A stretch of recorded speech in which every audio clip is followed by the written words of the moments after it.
ये है अफ्रीका, दुनिया का दूसरा सबसे बड़ा कॉन्टिनेंट जो बेशुमार नेचुरल रिसोर्सेज से माला माल है। पूरी दुनिया के 30% नेचुरल रिसोर्सेज अफ्रीका में पाए जाते हैं, चाहे वो गोल्ड हो, डायमंड हो, यूरेनियम हो, प्लेटिनियम हो, हाइड्रोसोलर एनर्जी हो या फिर गैस और ऑयल के रिजर्व्स हो। इसके अलावा एग्रीकल्चर के लिए भी अफ्रीका की जमीन बहुत ही ज्यादा फर्टाइल है। लेकिन इतना कुछ होने के बावजूद अफ्रीका दुनिया का सबसे गरीब कॉन्टिनेंट है। अफ्रीका की 40% पॉपुलेशन गरीबी के शिकार है। लेकिन ऐसा क्यों? इतना सब कुछ होने के बावजूद अफ्रीका आज सिर्फ गरीबी, भूख, करप्शन और पॉलिटिकल स्टेबिलिटी की ही वजह से क्यों जाना जाता है? आमतौर पर लोगों का यही ख्याल है कि इस सब की वजह वेस्टर्न कंट्रीज का अपने फायदे के लिए अफ्रीका को एक्सप्लॉइट करना है और फिर अफ्रीकन लोगों में मास लेवल पे करप्शन का होना। मगर बात सिर्फ इतनी सी नहीं है। अफ्रीका की ज्योग्राफी का भी अफ्रीका को गरीबी में बहुत बड़ा हाथ है। इस तरह कुछ और फैक्टर्स भी है जिन्होंने अफ्रीका को इस हाल में पहुंचाया है। तो दोस्तों, आज की वीडियो में हम डिस्कस करेंगे कि आखिर वो क्या रीजंस है जिन्होंने अफ्रीका को इतना गरीब बना दिया। सबसे पहले तो इसमें कोई शक नहीं कि वेस्टर्न कंट्रीज का अफ्रीका को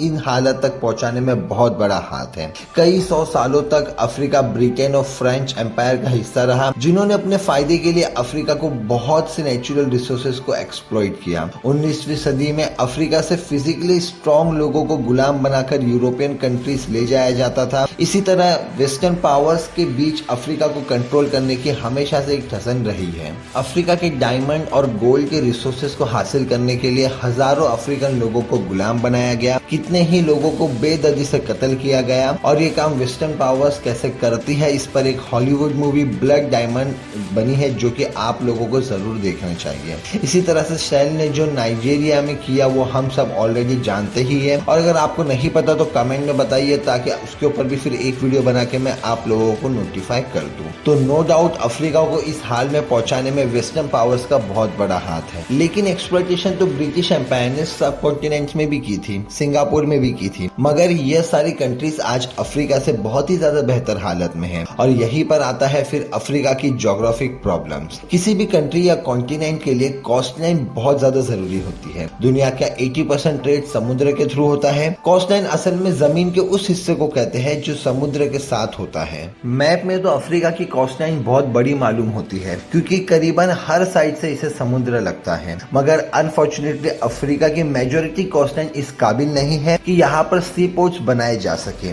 और इसीलिए इस कोस्ट लाइन का बहुत बड़ा सा एरिया सी से कनेक्टेड है। दूसरी तरफ यूरोप अफ्रीका से छोटा है, मगर उसकी कोस्ट लाइन अफ्रीका से ज्यादा है, और इसीलिए दुनिया का 40% सी ट्रेड यूरोप कंट्रोल करता है। इसी तरह सिवाय रिवर नाइल के अफ्रीका के बाकी और कोई दरिया इतने खुले नहीं है और नेविगेबल नहीं है कि उसमें बड़ी कार्गो शिप्स चल सके। इस लिमिटेशन की वजह से अफ्रीका में ट्रेड करना हमेशा से बहुत मुश्किल रहा है। एक और चीज जिन्होंने अफ्रीका को फाइनेंशियली बहुत ज्यादा नुकसान पहुंचाया है वो है समुद्री लुटेरे, जिन्हें हम इंग्लिश में पायरेट्स कहते हैं। हॉर्न ऑफ अफ्रीका का ये सारा एरिया कार्गो और कमर्शियल शिप्स के लिए शायद दुनिया में सबसे डेंजरस पॉइंट है, क्योंकि यहाँ पर सोमाली पायरेट्स है जो यहाँ से गुजरने वाले ऑयल टैंकर्स और दूसरी कमर्शियल शिप्स पर अटैक करते हैं। और इसीलिए यहाँ जिबूटी में बहुत से कंट्रीज ने अपनी मिलिट्री बेस बनाई हुई है ताकि इस सारे रूट को प्रोटेक्ट कर सके। लेकिन बाकी के इस सारे ईस्टर्न अफ्रीका में किसी पावरफुल कंट्री का बेस नहीं है, जिसकी वजह से यहाँ पर पायरेट्स का बहुत कंट्रोल है। इस तरह वेस्टर्न अफ्रीका भी समुद्री लुटेरे की वजह से यहाँ से गुजरने वाली